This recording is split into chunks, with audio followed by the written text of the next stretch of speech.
Halo teman-teman pencinta gadget semua, jumpa lagi bersama saya Asli di Bedah Gadget.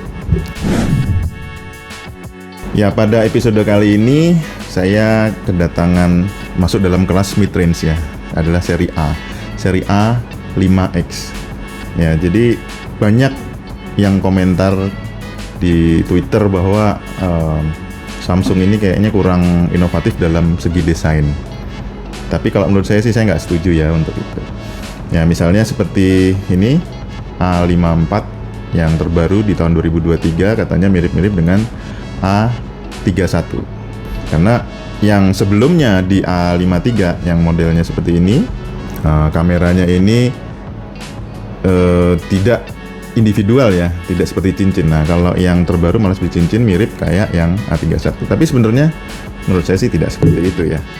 Kalau menurut saya justru Samsung ini sepertinya ingin mengenalkan signature atau spesialisasi bentuk desain yang mereka unggulkan untuk seri flagship. Jadi malah justru yang seri flagship itu ditiru di versi yang mid-range. Nah, itu kan justru lebih bagus ya kalau menurut saya. Pada kesempatan kali ini saya ada 3 generasi seri A5X ya. Saya punya A52, ada A53, dan A54 yang terbaru di tahun 2023. Masing-masing handphone ini itu diproduksi dengan jarak 1 tahun ya. Jadi A52 ini di tahun 2021, A53 di tahun 2022, dan A54 di tahun 2003 ini ya. Kalau bisa dilihat di sini desainnya hampir sedikit berubah ya. Jadi bentuk kameranya kalau dilihat sekilas ini sama ya, posisi kamera sama, terus juga ada tonjolan yang sama. Nah, tetapi pada 2023 ini ada gebrakan baru. Ya, gebrakan barunya adalah dia berbentuk seperti cincin, yang kalau dilihat dari samping ini seperti cincin. Nah, untuk harganya yang menarik adalah harga pada saat launch ya, yang saya sebut di sini, harga pada saat launch itu sama. Jadi waktu A53 ini launching itu harganya 6 jutaan. 6 juta untuk yang kapasitas ROM 128 dan 6 juta 500-an untuk yang 256 GB. Nah, yang tahun ini pun sama. Yang tahun ini pun sama harganya ya. Jadi kalau saya pribadi sih ya, untuk jangka panjang itu saya lebih milih yang 256 sekalian dengan beda harga 400.000 ya. Tentu saja itu manfaatnya akan jauh lebih banyak dari uang yang Anda keluarkan 400.000 itu. Untuk desain di bodi belakangnya ini juga berbeda ya. Kalau kita lihat dari 2 tahun terakhir yang kemarin ya, seperti A52 ini itu masih polikarbonat. Yang tahun kemarin juga sama, polikarbonat. Nah, yang tahun 2023 ini sudah beda. Nah, bisa dilihat di sini dia sudah Gorilla Glass 5. Jadi lebih premium. Ya, cuman kekurangannya jadi nyeplak ya. Nyeplak cap jempol kita, jari-jari kita jadi ngecap di belakang. Tetapi apa keuntungannya kalau pakai Gorilla Glass? Ya, kalau pakai Gorilla Glass ini keuntungannya adalah pemerataan dari radiasi panasnya, sehingga handphone ini akan cenderung lebih cepat dingin dibandingkan dengan yang bahannya polikarbonat di bagian bodi belakangnya. Untuk bobotnya ya, tentu saja karena dia sudah menggunakan Gorilla Glass, bobotnya akan lebih berat. Di handphone yang baru ini bobotnya 202 gram, untuk yang tahun sebelumnya itu 189 gram, jadi lebih berat 13 gram. Ya, kalau dilihat kameranya juga ya, ini lebih simple nih. Kalau menurut saya desainnya lebih simple yang baru. Oke. Untuk warnanya, nah ini kayaknya Samsung dari 3 generasi, termasuk yang baru ya, 3 generasi ini dia mengeluarkan warna-warna yang pastel. Kayaknya memang target pasarnya di generasi Z ya, Gen Z ya, generasi Z gitu ya. Jadi warna-warnanya pastel. Kalau yang baru ini warna spesialnya ada di Awesome Violet namanya. dan Awesome Lime. Saya nggak punya contohnya di sini ya. Dan untuk yang lawan kemarin seperti ini namanya Awesome Peach. Jadi ini warna spesialnya yang tahun kemarin. Kemudian untuk prosesornya bagaimana? Prosesornya di dua seri A ini yang terakhir ini menggunakan Exynos. Yang baru itu Exynos 1380. Yang lama atau tahun sebelumnya di 1280. Sebenarnya untuk kecepatannya sama ya, 2,4 dan 2 GHz. Tetapi yang membedakan adalah jumlah core-nya. Kalau di sini N8 core 4 dan 4. Jadi 4 yang 2,4 GHz dan 4 yang 2 GHz. Tetapi kalau di generasi sebelumnya itu 6 dan 2. Jadi 2 yang 2,4 GHz dan 6 yang 2 GHz. Tentu saja secara Antutu pun ya ini meningkat sebanyak sekitar 20%. Dan untuk Geekbench single core-nya meningkat 15%. Untuk yang multi core-nya itu meningkat sampai 2 kali lipat. Wah, itu kenceng banget ya. Dan yang menarik lagi, nah ini saya juga punya dari seri A34. Saya punya A34 juga. Kemudian ini ada sampel HP-nya juga ya. Bisa dilihat ini juga mirip-mirip desainnya. Ya, mirip-mirip desainnya. Jadi kameranya berbentuk cincin. Dan yang saya suka apa? Yang nggak ada di handphone lain adalah IP ratingnya. IP ratingnya di sini sudah IP67. Yang A34 pun sudah ratingnya IP67. 3 generasi terakhir ini IP ratingnya sudah 67 ya. Apa itu IP67? IP67 itu maksudnya handphonenya bisa dicemplungin 1 meter selama 30 menit. Nah, IP rating ini sangat berguna untuk Anda yang mungkin ceroboh ya. Punya HP mahal kok ceroboh, itu bahaya ya. Makanya handphone mahal, flagship itu memberikan perlindungan yang lebih. Tujuannya apa? Supaya Anda yang ceroboh tetap aman menggunakan handphone yang mahal tadi. Untuk baterainya gimana? Baterainya untuk 2 tahun terakhir ini menggunakan baterai 5000 mAh sama dengan maksimal charging di 25 watt ya, fast charging. Itu 0 sampai 100% itu memakan waktu kurang lebih 1 jam 20 menitan ya. Ya kalau Anda yang lihat merek-merek lain yang pernah saya review itu bahkan di bawah 1 jam dia sudah penuh. Ya, nggak tahu, Samsung tetap mempertahankan maksimal di 25 wattnya. Yang saya suka juga nih dari 2 generasi terakhir ini, itu Samsung sudah memberikan support 4 tahun ke depan untuk upgrade firmware-nya dan 5 tahun untuk upgrade security patch-nya. Itu sangat future proof ya kalau menurut saya. Jadi kita kalau beli HP yang seharga ini tentu saja pengennya HP-nya agak-agak awet gitu, jangan setiap tahun beli HP karena sudah ketinggalan zaman gitu ya. Nah, kalau di A54 ini tetap kita bisa tenang karena sampai 4 tahun itu akan dijamin masih disupport oleh Samsung. Kemudian untuk operating systemnya ya di seri yang A54 ini sudah Android 13 dengan One UI 5.1. Jadi udah yang terbaru. Itu mirip-mirip sama flagshipnya. Ini nggak usah khawatir ya. Handphonenya harganya sepertiganya tapi udah mirip-mirip flagship. Kamera, kalau kalian cuman lihat megapikselnya, ini megapikselnya justru turun dari 64 megapiksel sekarang jadi 50 megapiksel di kamera utamanya. Tetapi ya namanya kualitas dari foto atau video yang diambil itu, megapiksel itu hanya sebagian kecil aja yang menentukan foto yang diambil itu bagus atau tidak. Untuk di seri A54 itu ada ultra wide 12 megapiksel dengan bukaan f2,2, main kameranya itu dengan 50 megapiksel dan bukaan f1,8, untuk makronya 5 megapiksel f2,4 dengan sensor fotonya menggunakan Sony IMX766. Ini sensor yang sama yang digunakan di seri S23. Harganya beda jauh, tapi sensornya sama. Kayaknya menarik ya. Nah, ada satu fitur lagi yang sangat saya suka, yaitu fitur nightography.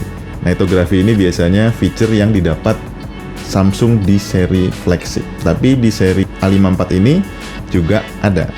Mari kita coba hasilnya.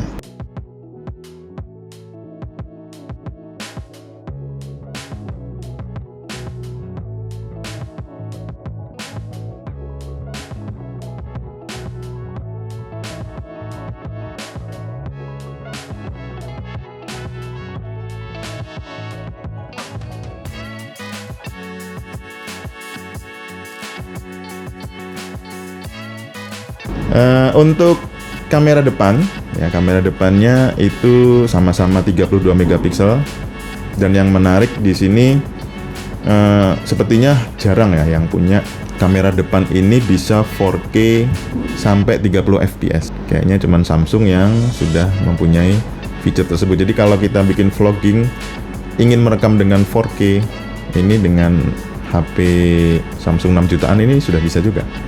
Ya, ini kalau Ultra HD sambil lari. Gimana nih sambil lari? Goyang-goyang nggak? Kayaknya goyang-goyang nih hasilnya. Nah, ini kita coba untuk kita ngambil gambar sambil jalan, ngambil video sambil jalan. 4K 30 fps. Gimana menurut kalian hasilnya? Ini saya pakai lari di mode super steady. Super steady. Wah, mantap.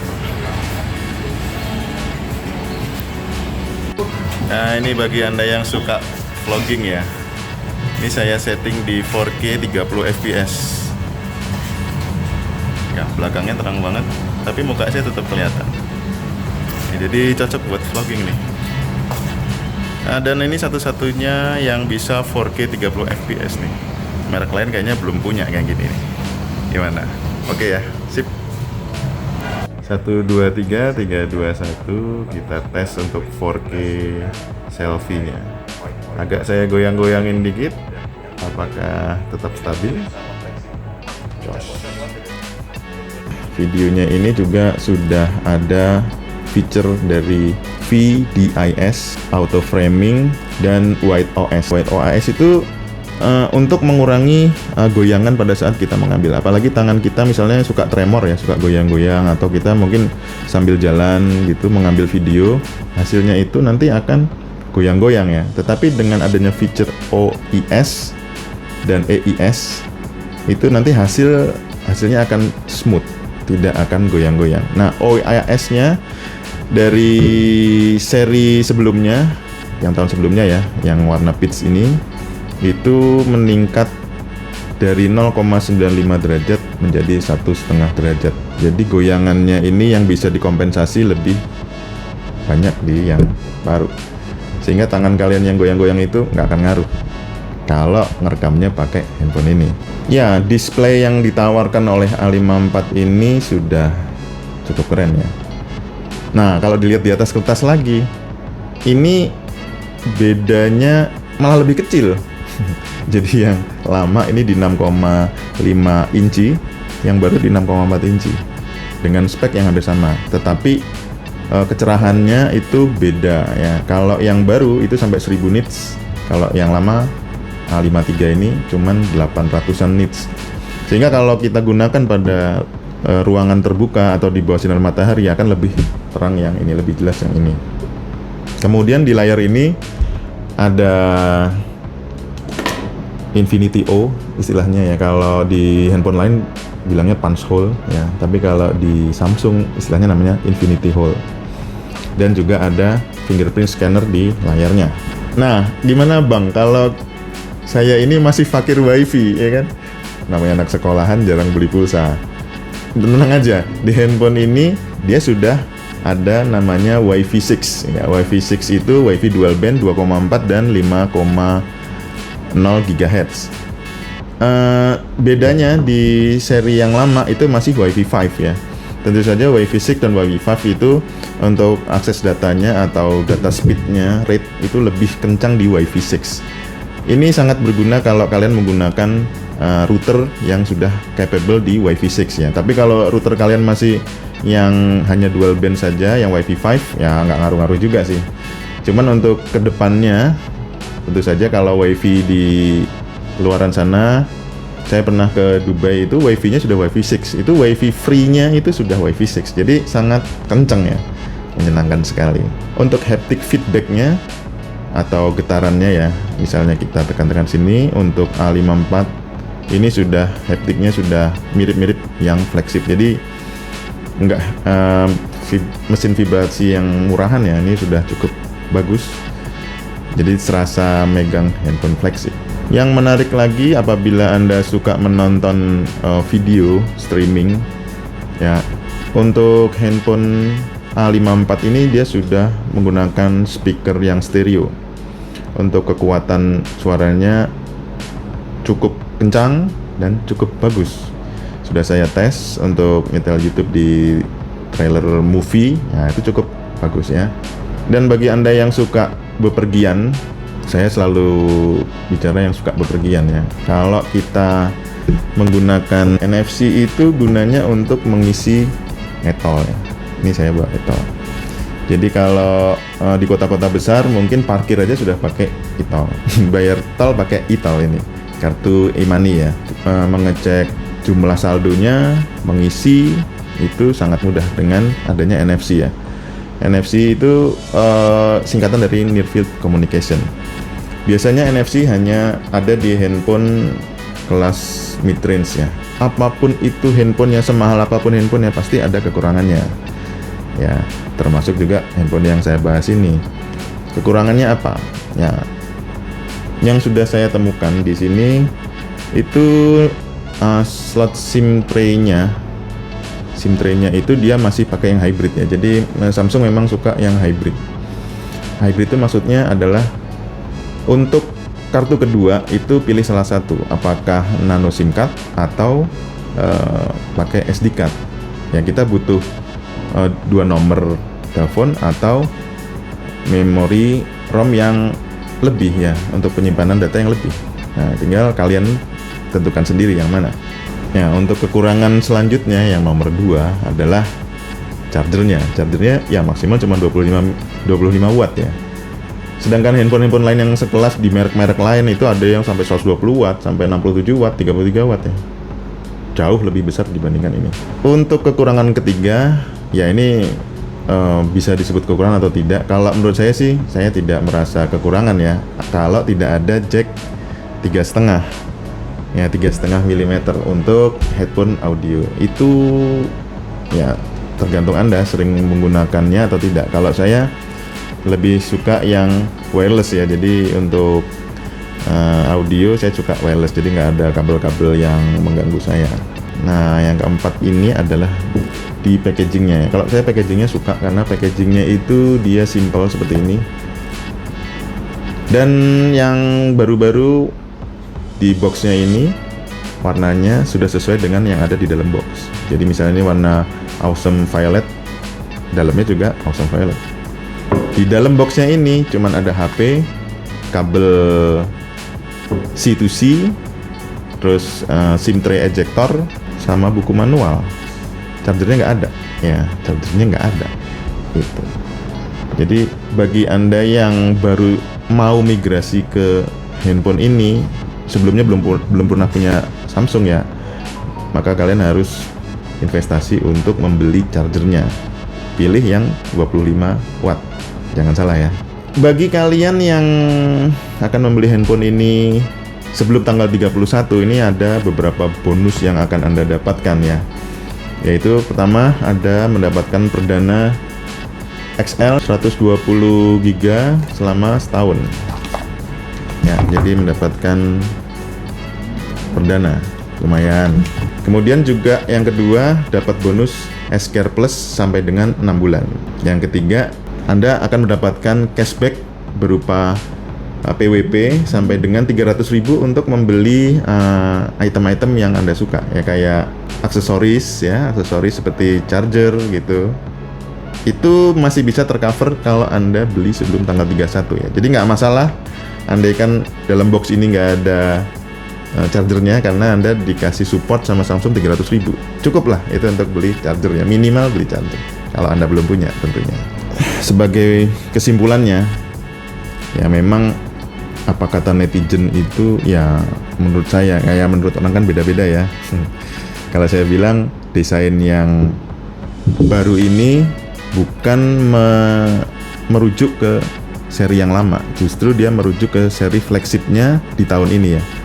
Karena kalau Anda perhatikan di sini, ini desainnya mirip-mirip flagshipnya, yaitu S23. Kemudian untuk fiturnya sudah cocok banget dengan harganya. Jadi memang untuk handphone yang all round ya, ini cocok sekali untuk Anda miliki.